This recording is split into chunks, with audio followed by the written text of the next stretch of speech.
Bonjour les rôlistes, c'est Poulpi et bienvenue donc pour cette deuxième vidéo consacrée au RPG Day 2020.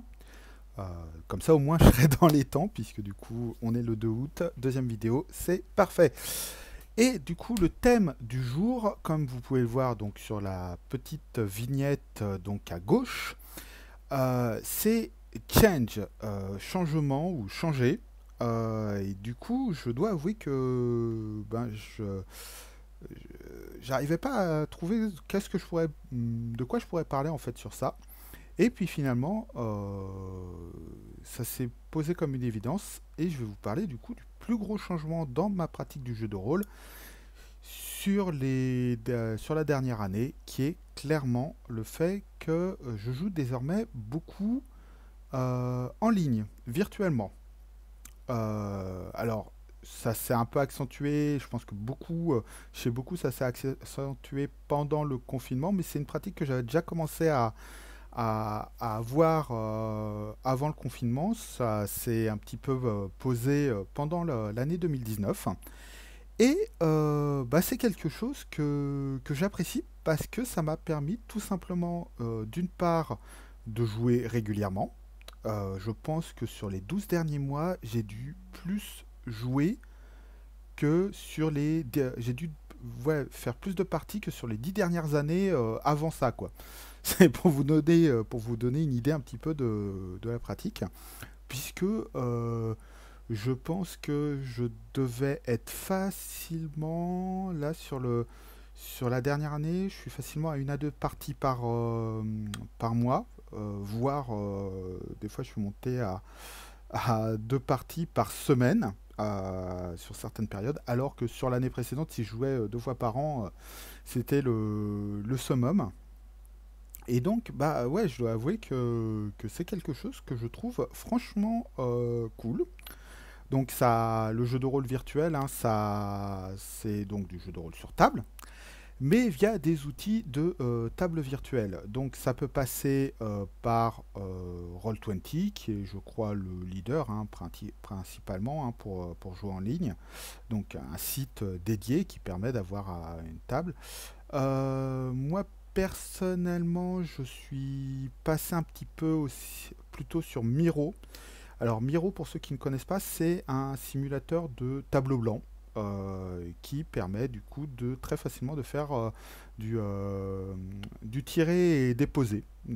Voilà, je prends une image, je la dépose sur le board.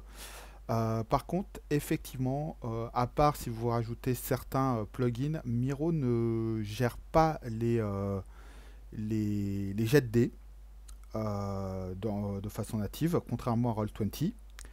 Et du coup, je passe beaucoup en parallèle par comment dire, Discord pour ce qui est du son et pour les jets de dés. Alors, niveau des avantages, le premier avantage, c'est qu'il n'y a pas besoin de se prendre la tête sur qui va accueillir, comment on s'organise pour accueillir. Bon, on reste des rôlistes, hein, donc il y a toujours les problèmes d'arriver à se coordonner sur les dates. Le gag est assez récurrent, mais il est toujours là, même pour le jeu en ligne. Mais je dois avouer que pour peu que vous traîniez sur des Discord, des groupes Facebook, des forums, il est très simple de trouver des joueurs pour faire des one-shots ou même des mini-campagnes. Donc c'est très bien à ce niveau-là. Puis, enfin, moi, le truc que je trouve génial sur le dernier mois, c'est que ça m'a permis de rejouer un peu plus régulièrement avec mes deux meilleurs amis qui ont vécu leur vie. Du coup, ils ont déménagé, ils ont fondé leur famille de leur côté. Donc on essaye de se voir un petit peu de temps en temps, mais on habite à 300 km les uns des autres. Enfin, ils habitent à 300 km de moi, donc c'est un peu plus dur effectivement pour organiser des parties de jeux de rôle. Et ouais, là, on a joué quelques parties au cours du dernier mois, et c'est franchement très cool de pouvoir du coup rejouer avec des gens qu'on apprécie, mais qui, par les chemins qu'on a pris dans la vie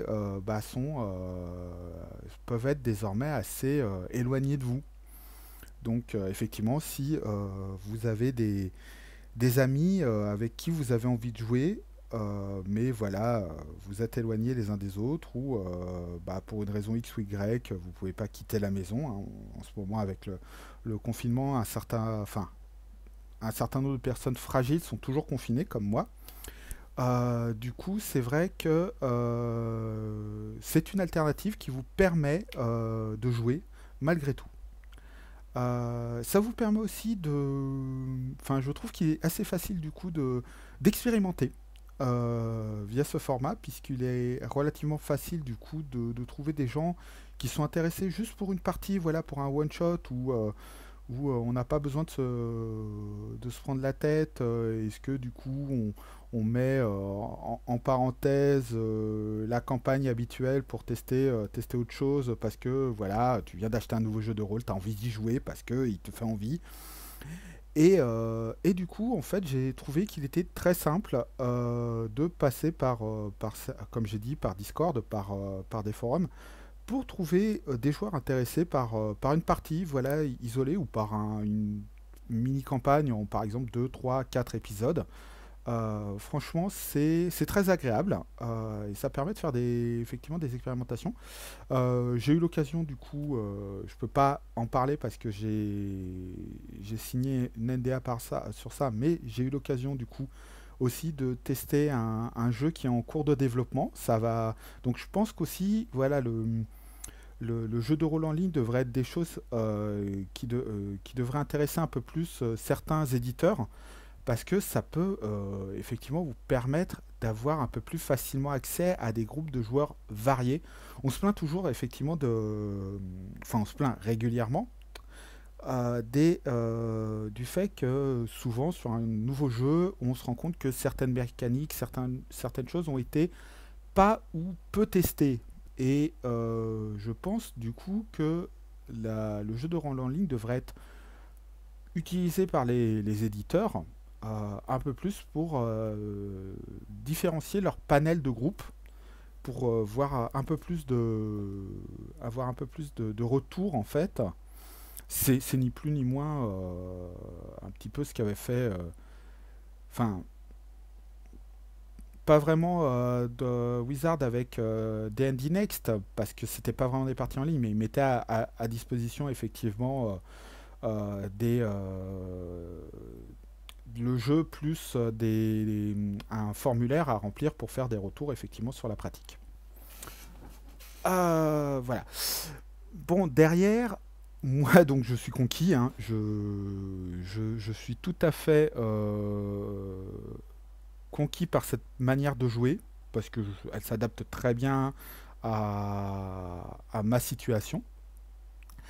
Maintenant, je vais pas vous dire que c'est la panacée, déjà parce que c'est pas les mêmes sensations qu'une partie autour d'une table. On n'a pas cette connivence peut-être qu'on retrouve autour d'une table, sauf peut-être avec ses amis les plus proches, les gens que vous connaissez vraiment.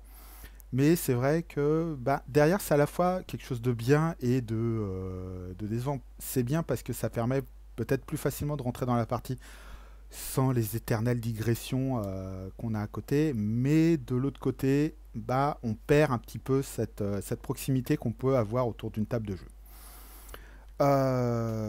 Ensuite, bah, faut être clair, hein, faut avoir les outils permettant de jouer, faut un ordinateur, une connexion internet pas trop dégueulasse, un micro qui soit plutôt potable,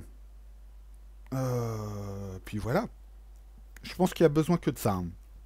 Mais tout le monde n'a pas accès à ces outils, donc effectivement, il faut avoir ça au minimum. Il faut avoir ça en tête en fait quand on commence à jouer en ligne. Et puis, il y a des gens, de toute façon, pour qui cette pratique n'est pas adaptée, parce que tout simplement, ils préfèrent jouer sur table. Parce que aussi, c'est par exemple un format de jeu qui n'est pas adapté peut-être à certaines personnes ayant des handicaps. Je pense entre autres aux personnes malentendantes ou malvoyantes qui déjà rencontrent des difficultés dans la pratique du jeu de rôle autour d'une table, mais qui, à mon avis, le jeu de rôle en ligne est pratiquement, à moins de faire des aménagements très particuliers, pratiquement impossible pour ces personnes-là. Et c'est faut avoir cette comment dire cette conscience-là lorsqu'on propose effectivement ce type de partie. Puis voilà quoi. Je pense qu'on c'est les principaux défauts. Euh, mais voilà. En tout cas, moi, je suis. C'est un changement très positif dans ma pratique du jeu de rôle. Ça m'a permis vraiment de reprendre, moi qui étais devenu un petit peu comme je dis, un meneur de jeu épisodique, très épisodique, comme je disais, une à deux parties par an en moyenne. Là, ça me fait très plaisir d'avoir de nouveau du jeu régulier. Euh, et bon, après, il faut aussi chercher des jeux qui sont facilement adaptables à ce format-là. Les jeux qui, par exemple, demandent beaucoup de manipulation de dés, un jeu comme Dread, dont j'ai déjà parlé sur ma chaîne, qui repose sur le tour de Jenga, c'est mort. C'est très mort. Par contre, effectivement, des jeux avec des lectures de dés très basiques, comme tout ce qui est Donjons et Dragons, les jeux de rôle basés sur la lecture d'un dé à 20 faces à plus bonus, sur la lecture directe d'un résultat de dé sous un chiffre, ce genre de choses, ceux qui ne demandent pas du coup de manipuler énormément les dés, je pense qu'ils sont tout à fait adaptés pour ce type de loisirs. Bon, en tout cas, je n'ai qu'une chose à vous dire, effectivement, c'est si vous n'avez pas eu l'occasion de le tester, testez. J'ai pas d'autres sujets. Et j'espère que cela vous apportera un changement positif dans votre manière de jouer au jeu de rôle, comme ça l'a été pour moi. Et donc, à demain pour le troisième épisode de ce RPG Day 2020. Bonsoir à tous.